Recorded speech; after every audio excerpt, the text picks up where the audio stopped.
Hey guys, I want to do a quick tutorial, I guess, to kind of explain how to do a watch measurement if you're ordering a custom leather band from me and even some other leather makers.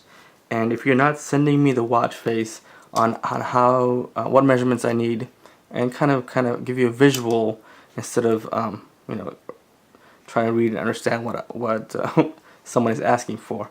And there's another design that I make which is more of a slip through. It's a little bit more general, it's not as custom, and you can basically put other different watches on it. Now the issue with that sometimes is that the fit is, sometimes it's too loose or too tight. But there's also that option. But if you're wanting to order a custom strap, that is made specifically for the watch, I just want to kind of show you how to take the two measurements. So the first is the pin measurement, and really the pin measurement you'll need anytime you need to get a new band, whether it's a cuff style band, or even if you go to your local store to get a replacement band, you need to know what your pin size is, so you can get a band that fits correctly. So let me show you really quick what I mean by the pin. And the pin measurement, most people kind of know this, but the pin measurement is basically between the two lugs. So this and this are considered lugs, and you'd measure between these 2 points right here. What you can do is you can grab a ruler and kind of brace it into the edge here, and then bring it across. And you can see this is about 18 millimeters. And so when I'm designing a band for that, I'll account for that, and I'll usually make it 16 to 17 millimeters, because you also want to have just a tiny bit of play to get a tool in there to pull the spring bar out if you need to ever change the battery or whatever. So if you don't have that measurement, you can get something that's too loose, it wiggles too much on the band, or if it's too tight, like I said, you can't get a tool in there to actually remove it. So that's the first measurement you need. And the second measurement is what's sometimes called the lug-to-lug or the pin-to-pin measurement.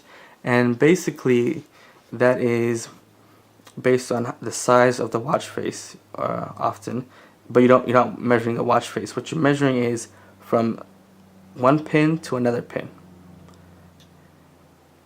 And you can, what you can do when you're doing this with the ruler is you lay it down on the ruler and you see basically where the pins measure up. And the reason this is important is because, say the watch face was smaller and the pins, pretend the pins went right here. The pins went, say, right about here. So you can see on this design, these straps wouldn't reach the pin. You wouldn't be able to attach a watch to it because the straps are too far back. Or the other way around is that, if you had a watch that had a really large face, and therefore the pin-to-pin measurement or the lug-to-lug measurement was even further out. Let's say it was a huge watch and it was all the way out here, and so you can see what would happen is the pin would be right here and the other pin would be right there, and this fit wouldn't be right. What would end up happening is you'd have too much play, and what happens is that this would actually want to curl back up to meet the pin. And you can see that if you have a closer measurement, that it curves up just a slight amount to meet the watch. If the watch was larger, these will want to go back. So what that allows me to know, or other leather makers to know, is where to attach these two tabs. For a larger watch, you would move them back, shorten them up a little bit maybe, and for a smaller watch, you would move them closer to the middle, and something that would make a secure fit. So those are the two measurements we need: the pin to pin and the lug to lug. I'm sorry, this is the pin measurement. This is the lug to lug or the pin to pin measurement, and that allows us to make a more custom fitting bracelet for your watch.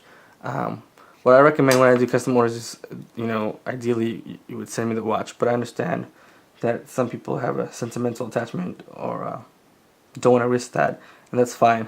And as long as we can get those measurements, we can still make something that is form fitted, custom fitted for your watch.